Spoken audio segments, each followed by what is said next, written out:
welcome back. Sorry to disappoint everyone, but you will not be seeing my lovely face in this video.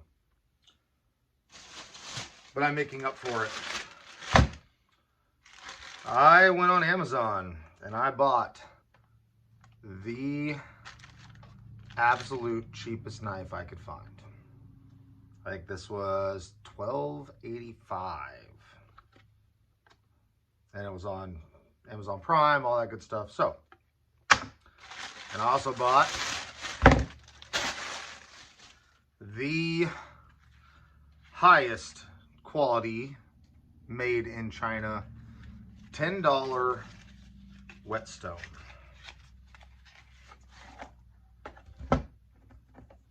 Ooh, 7% off my next order. I'm gonna have to save that. So, this is a 1,000, 6,000 whetstone. It's got a non-slip base on it. We'll see how it does. That's going in my shop later. That's all I bought it for. Now, let's see how child-proof they made the packaging on this. Step one to getting a new knife. Don't cut yourself with a new knife. So, this seems like it's pretty decent quality. I mean, the edge out of the box seems okay. It is a semi-stiff, yeah, sad. It is a semi-stiff boning knife.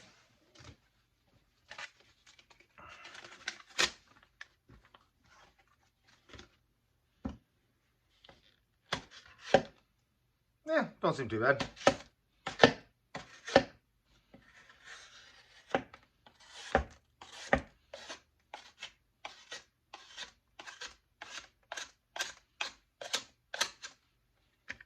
So, for $12, move some of this out of the way here. For $12, you can get an okay knife. Now this one is going to be my new chicken harvesting knife because I don't use a really nice knife for chicken harvesting. It's just going to get the crud kicked out of it. You do a lot of cut and feed off. I just do it with a knife. So this will replace the one that a buddy of mine actually broke the tip off of. You know who you are. So, 13 bucks. High carbon, no stain, stainless steel from Mercer. What's this thing made from? Let's look at the packaging. Oh.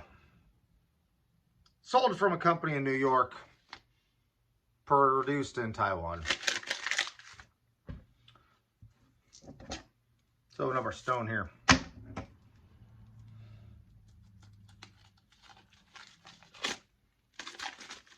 So this is a whetstone, and we're gonna need to use this here in a minute. So because this is a whetstone, you need water. All we're gonna do is we're gonna take this bad boy, put him in there, and let them get wet.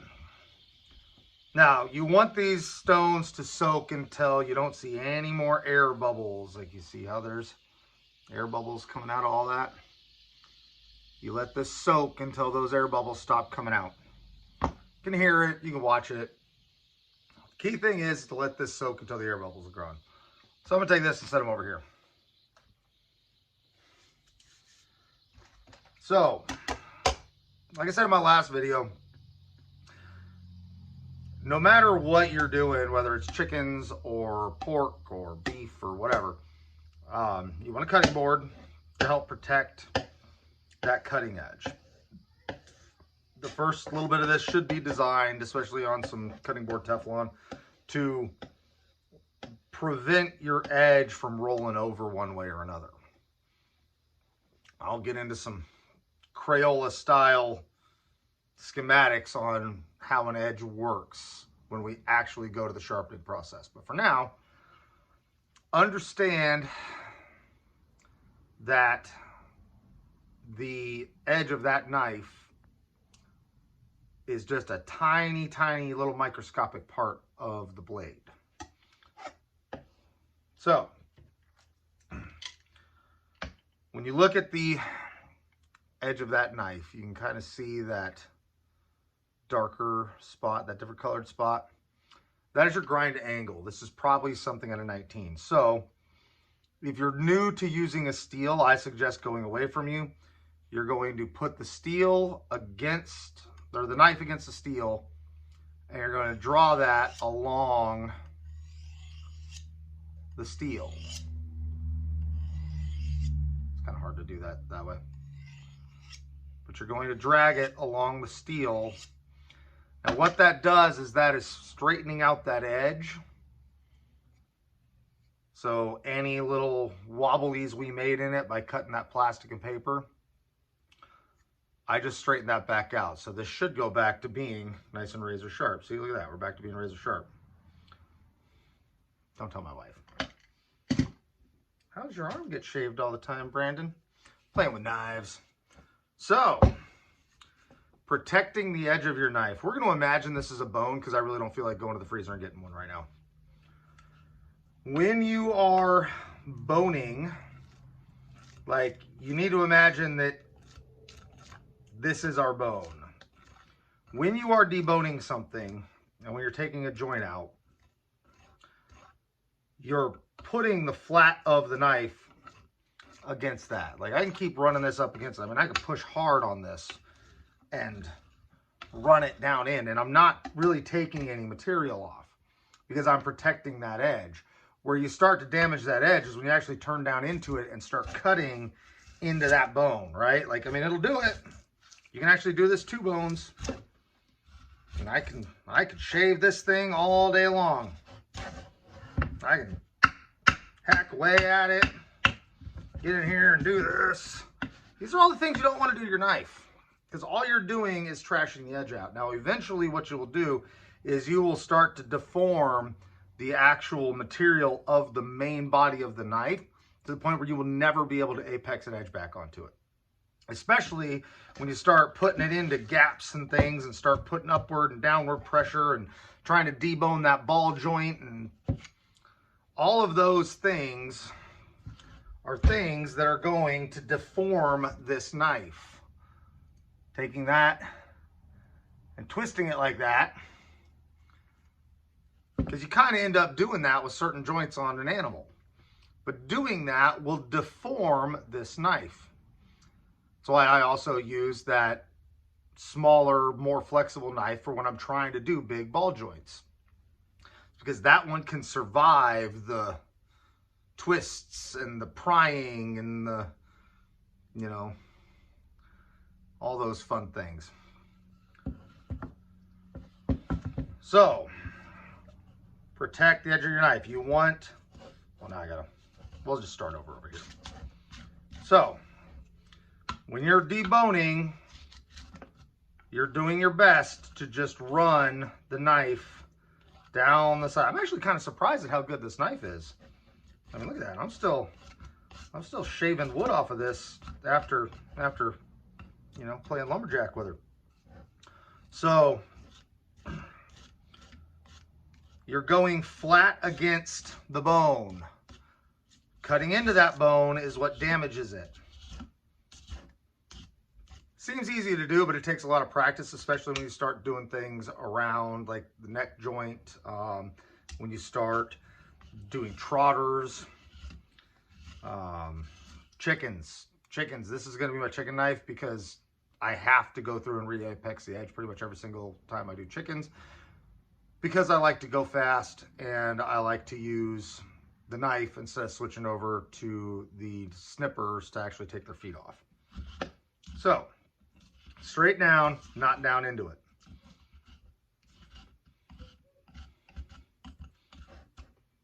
This is bad. This is good. This is how you ruin that edge of that knife. When you get in and you've got 2 bones you're trying to separate and you start working that knife in back and forth, like, you can really You really mess a knife up doing this. That's why I'm not doing this with the Victorinox knife, because I'd probably be damaging the Victorinox knife. I'm going to have some work cut out for me to actually get this to re-apex correctly to be able to get back to where I can shave with it. I'm actually, like, look at that. I'm actually kind of surprised at the... Can I still shave with it? Hey, I can still shave with it. I mean, it's a lot rougher. It's not doing nearly as good a job, but I'm actually kind of impressed with this thing. What's this? So it was the Mercer Culinary Millennia 6-inch semi-stiff boning knife. I think I might buy a couple more of these, actually, because that thing's holding up to some abuse. So, don't do this. This is bad. I am actually trying to hurt this knife. So, you can spend $12 and get a knife that is going to last you enough. You don't have to go out and buy the Victorinox. You don't have to go out and buy somebody's custom-made boning knife. You can buy a knife like this for, I think it was $12 something, $13, and it'll do fine. Especially if you're only going to do one animal a year. All right, let's get to doing some real damage to this thing.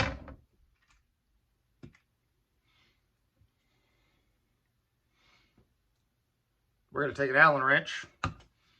We're going to do what's called a dulling cut. Can you guys hear that? Yes. Left me some little marks in that thing. I don't know if you guys could see them really well on the video or not, but left me some nice little shiny spots in there. Left me some nice little rolled over areas. I'm pretty sure I just took a chip out of it too. Oh yeah.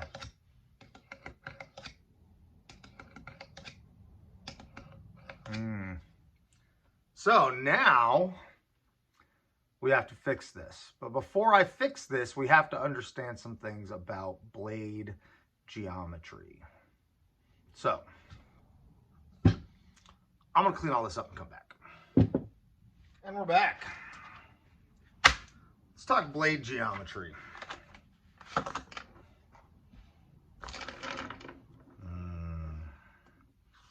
It's a green one. They taste like self-love and happiness.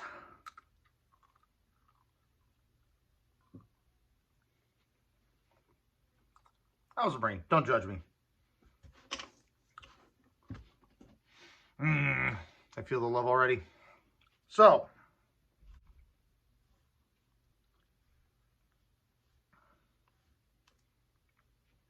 this is what your angles are going to look like on your knife. This is the geometry of a knife blade. A relatively straight angle for most of your blade, and then at the last little bit of it, a point. This is being your apex. So when you sharpen, you need to evenly work that apex to there. There are some other, okay, before the knife nerds really start going to town in the comments section, this is not the only way. We could get into S grinds, we could get into cathedral grind, we could get into all of the magical knife nerdy world grinds that there are for knives. What you're going to want to do for your first knife until you can really get into that whole science, literally books upon books about it and YouTube video upon YouTube video about it, we're just going to do a straight apex. Every knife you have probably is going to have, like this, I almost guarantee you, will have a straight apex. I'm not going to get a micrometer and a microscope out to figure that out. I'm just going to regrind it as an apex. So, this is not actually what gives you that razor sharp cutting edge. to get that,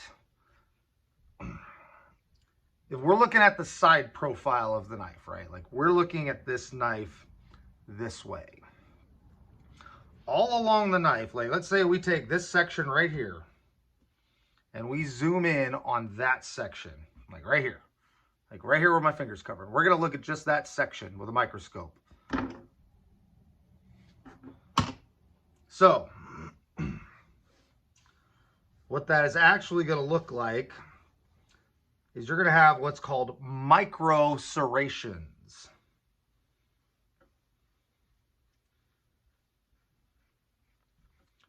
Those are created by the scratches from your whetstone. Now, because I'm guessing that this is made from a German steel of some kind, yeah, this will not, yeah, this is dull. Yeah, it just tears, that's dull. So, because this is a German steel, this is probably hardened to a 55, 58, somewhere in there, Rockwell hardness. Your Japanese knives, Japanese style knives, Japanese steel knives, anything Asia is actually done to a higher Rockwell hardness. So those are closer to the 58 and above. Those will actually take a finer stone grind. You can get smaller micro serrations. For butchering pork, for butchering chickens, you don't need that. If you're trying to do like sashimi fish, if you're trying to do like some high-end 5-star Japanese restaurant sushi, that's when you start needing those higher steels, because you need those super duper fine micro serrations when you go in and you cut fish so you don't interrupt cell walls. And surprisingly, tomatoes, like you want a decent knife for cutting tomatoes. Like you need something that has those tiny, tiny little micro serrations, especially when you're cutting onions. If you are trying to cut onions with a dull knife, you must just love self-punishment, because as you're slicing down through that onion, you are disrupting cell walls. You're crushing, you're smashing little microscopic cell walls as you're going down through, because your knife doesn't have the micro serrations on it to do it. So a lot of chef's knives, like kitchen knives, are a combination of Japanese steel and German practices. A lot harder steel, so you can get a higher micro serration onto it, but they are styled more along the Western style because we're the people that buy them. So, to apex a knife, you do one lap on one side, one lap on the other side. Now, when we talk lap, we're just talking about doing the same thing to one side and the other.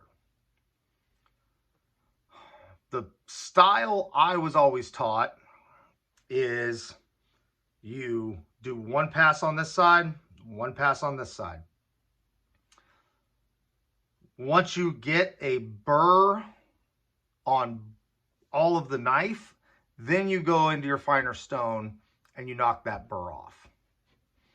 Honestly, when you get really used to your knife and you get really used to sharpening, you just kind of know I got to do about this many passes, and then I'm ready to move on to my higher style knife. You'll see it in the blade. Like right now, I can see a lot of problems in this blade. Like I put three big old chips out of the cutting edge of this blade. I don't know if you guys are, I don't know if they're coming up in the camera or not, but there's 3 pretty decent sized chunks taken out of this blade for a butcher's knife. Those are bad. And you can do that deboning chickens, by the way. Bone's pretty hard.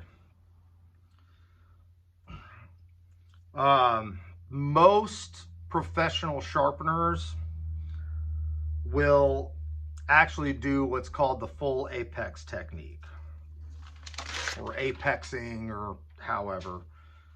I honestly think that's the easier way to learn your first time sharpening a knife.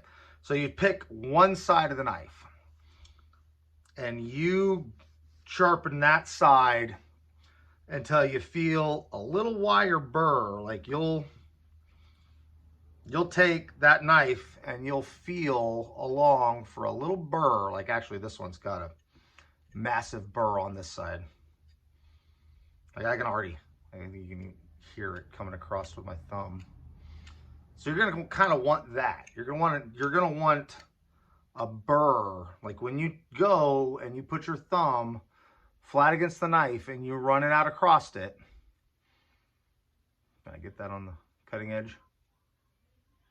And you go across this way with your cutting edge, you will feel a burr on there. So you're going to take one side of your knife. You are going to work that side of the knife until that entire length of your blade has a burr on it. You should be able to feel it all the way up, going up that knife. Once you get that burr, then you're going to go to the other side of the knife and you're going to lap that entire edge until you put that burr over to this side of the knife. Once the burr is over on this side of the knife, you can either flip and repeat if you're trying to remove damage from it, because you just chopped up a tree with it and what do we use, a Allen wrench? Smacked it against an Allen wrench, made it sound like a bumpy road in Detroit. So you just continue that process back and forth until that burr goes away. Once that burr goes away, then you can swap over to your finer steel or your finer stone and actually put your micro serrations on the knife. You don't want to jump up in size on stones until you have actually worked through your lower grit. Like I said, the stone we have is 1,000 grit, 6,000 grit. It's a good medium and a fine.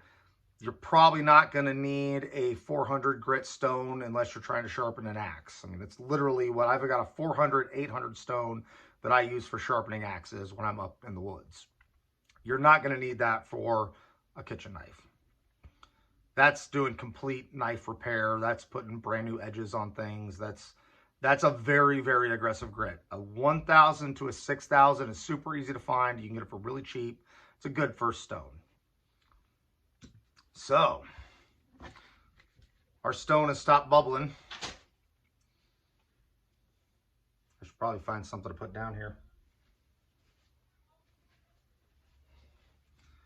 Break out our trusty towel. So, the blue side on this is the 6,000. See, you want water dripping off of this as well. Now, it's a brand new stone, so I don't need to dress it. The amount that you're going to be using a stone as just the home butcher, unless you're doing a lot of other things with it, you are probably never going to need to fully dress a stone. I shouldn't say that. Eventually, you're probably going to need a dressing stone, but for now, you aren't really going to need one. You can use this stone a good 60, 70 times before you actually need to go through and dress it. Since my burr is on this side of the knife, this is the side of the knife I'm going to start on. So, I'm going to put my knife against my stone. And if I roll that knife up, I can feel I should probably put my anti-slip, anti-skid thing down here.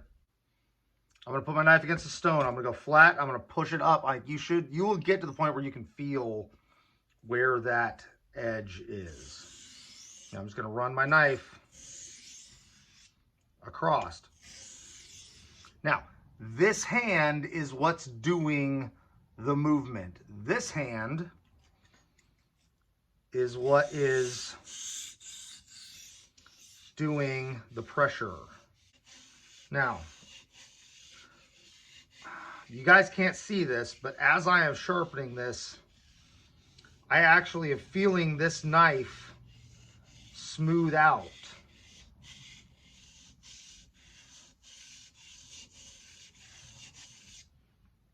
Like, I feel the knife become less resistant as I'm pushing it across here.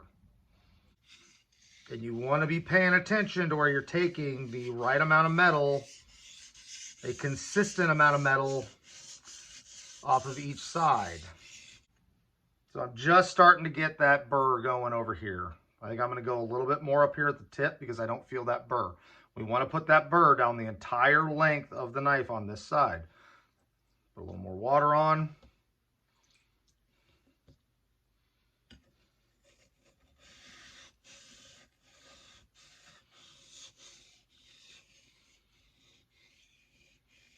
And I'm moving my fingers around to get consistent pressure where I think I need it. So I said, get a cheap knife, get a cheap sharpening stone, because even with just having never sharpened this specific knife before, I don't know what steel it's made out of. I don't know how it's heat treated. I don't even know what the proper grind is on it. I'm guessing it's somewhere between a 15 and a 19. It could even be down as low as a 13. How it's sharpening, I'm guessing it feels like a 15-degree angle. The higher the angle number, so a 22-degree angle is what I have on my cleaver. My pocket knives, I usually do somewhere around a 19. My Victorinox is right about a 13, I think. So the sharper the angle, the less resilient that edge is going to be, and the finer it will be, so the easier it is to get it to that shaving capacity. So I've got a burr all along this side. Yeah, I got it good enough. I don't feel burr on the other side. That is another key. Like, if you don't feel a burr on this side all the way across, make sure you don't feel burr on this side. Actually, I need to do that tip just a little bit more still. I now have this burr fully pushed to this side of the knife. We sharpened this side, the burr is now on this side. So now I can flip the knife over. A little more water on there. And the more you use these stones, the more pumice you will get built up on them. And the pumice is a good thing. Pumice will actually help you get a sharper knife.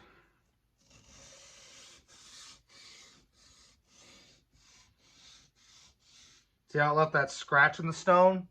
That was one of the divots I put in the knife coming out of it.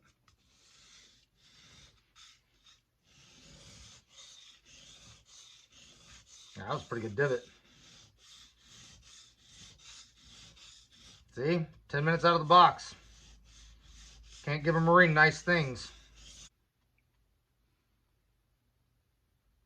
I've got burr coming over on this side, so I need to swap back over. I need to swap back over to this side. And that's all you're doing. You're sharpening, you're moving the burr, and eventually you will feel the point, probably this pass, or this cycle of passes, where I sharpen this side again, and then I'll come back and I'll sharpen this side again. Then I will flip over to the finer grit. Because I've got a trained hand, I do feel the slightest amount of burr, but I'm going to fix that on the other side. So I'm going to take my stone completely out. I'm going to dunk it back in the water. Make sure that I don't have any air bubbles coming out of it.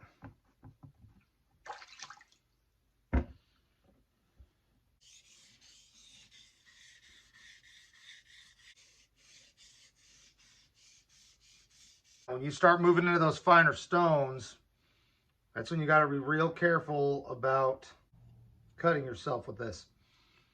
So even now, as I run my finger across this side, the actual cutting edge of the knife is back to feeling like it's gritty. That's what you want. That is actually what is cutting things. That's what gives you a smooth cut, is those micro serrations. So now that I've done that, I am going to do how I was originally taught by my grandfather to lap. You just lap it back and forth. This is ensuring that the burr, the apex, that tiny little part of the knife is making a nice straight and smooth section on here.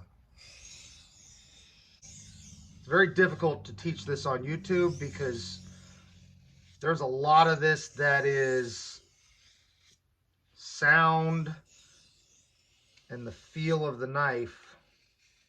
Don't neglect the tip. If you find yourself struggling with a knife that you just sharpened because it's not doing what you want and it cuts paper like a razor and you can shave with it, you may have been missing the angle on the tip up here. That's very easy to do when you first start sharpening. You can even do it if you're just tired trying to sharpen a knife real quick. Don't neglect the tip of that knife because when you're doing butchery, the tip is what's going to be doing most of the work. Then we can give her a couple laps on the steel.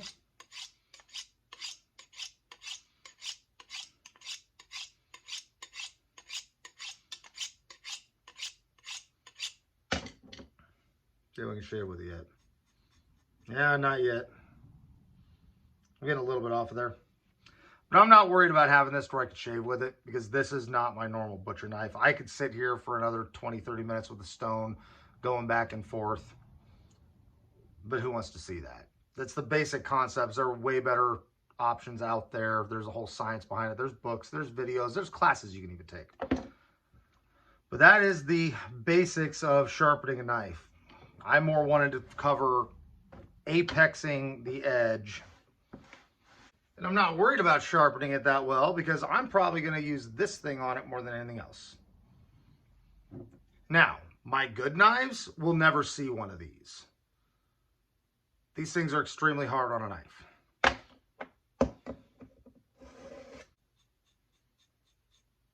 Still can't shave with it. I don't think I've ever found one of these that can get a knife sharp enough to shave with.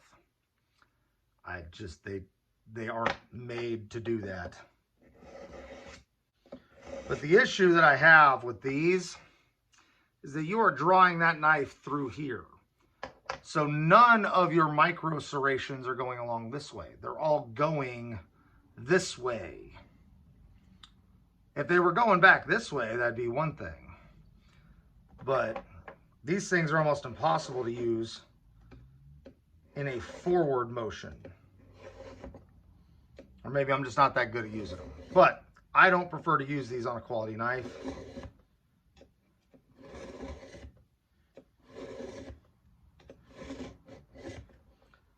Because they're hard on them, they take a lot of metal off, but they get the job done.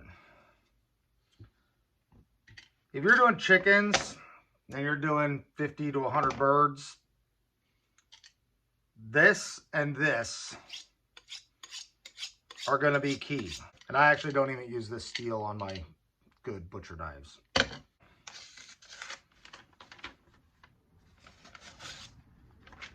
Cuts paper. Like I said, we did a lot of damage to this thing. I could go through and re-apex it, get it all fine-tuned, get it all nice and pretty. If all you want to try doing is this, that's fine. I prefer the whetstone for a high-quality knife, but it takes time and it takes patience to learn that.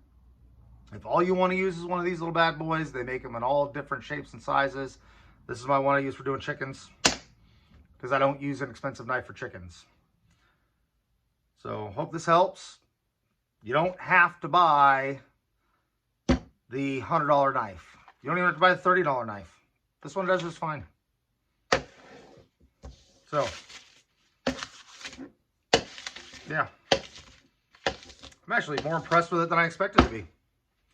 So, your first knife should be the $12 one that you find on Amazon from China, because you're gonna ruin the blade on it. And that's okay with this. Who cares?